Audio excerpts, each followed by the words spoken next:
一进大门，留园的建筑处理就不同凡响。狭窄的入口内是长达50余米的曲折回廊。园林建筑者充分运用了空间大小、方向、明暗的变化，将这条单调的通道处理得意趣无穷，让人惊喜不断。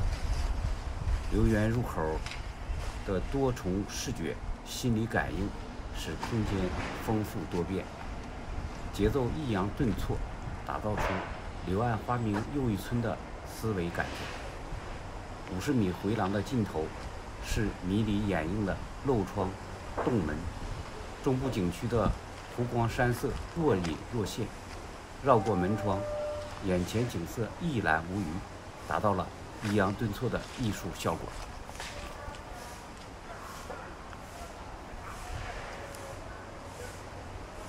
留园的西部以山林为主，只散布有少数的亭台长廊，视野通达开阔，整体布局主次分明，疏密变化，在园中之类的安排不胜枚举。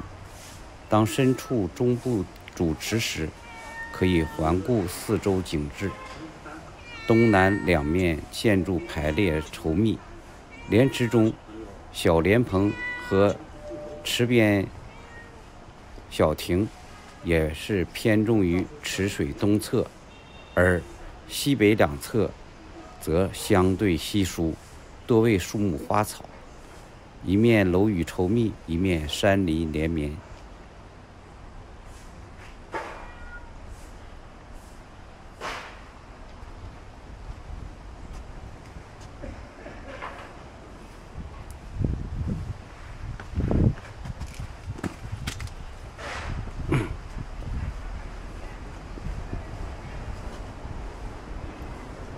苏州留园是苏州4大园林之一，其中拙政园以大著称，留园相反，恰以小而闻名。面积既然小，风格当然与拙政园的大气深邃不可比拟。但是，留园的特长就是在于它更注重对空间的利用。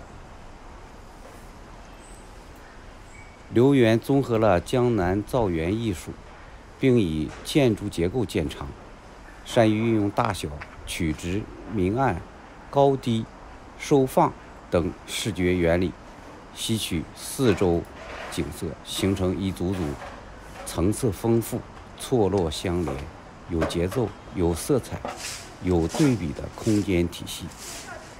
留园的建筑在苏州园林中不但数量多，分布也是比较密集，其布局之合理，空间处理之巧妙，皆为筑园之所莫及。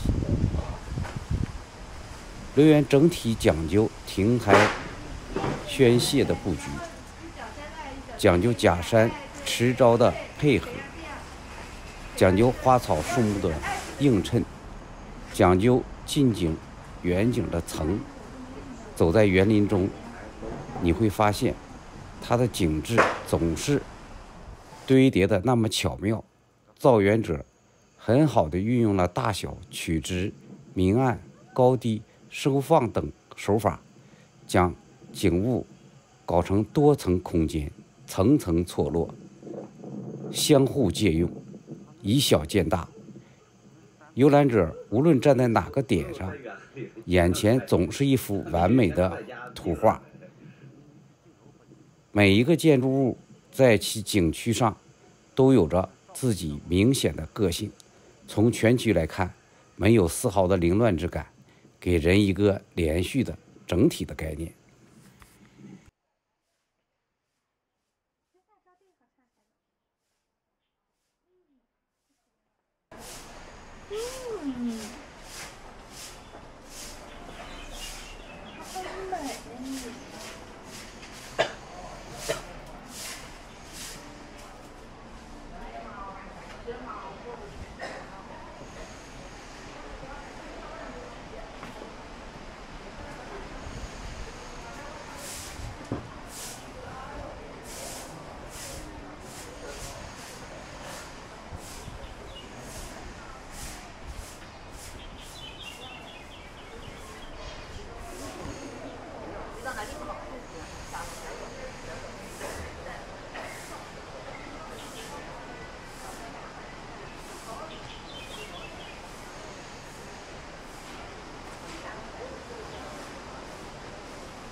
70。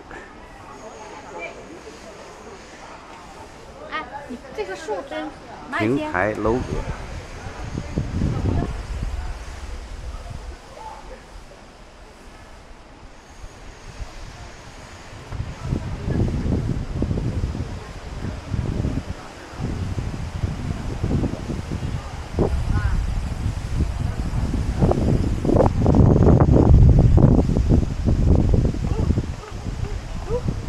今天所有在园子里的全都是外地人，当地人全都在家闭着耳呢。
谁说的是那最后边？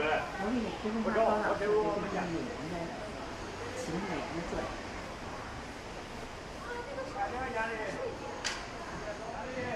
哎，再来。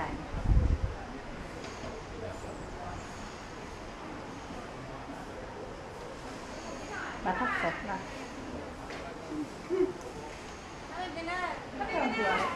带出来，来，拿它，来，拿它。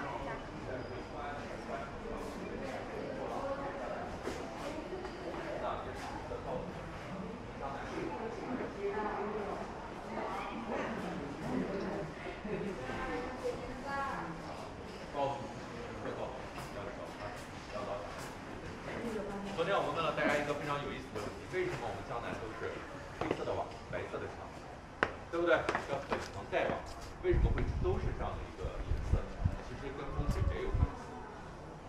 以前的建筑一般都是木质结构的，黑色在五行当中属于水，用黑色用水去压火，希望房子不要产生火灾。那么白色代表金。用白色的墙把家里面围住，让人气不外泄，让精气不外泄，让财气不外泄。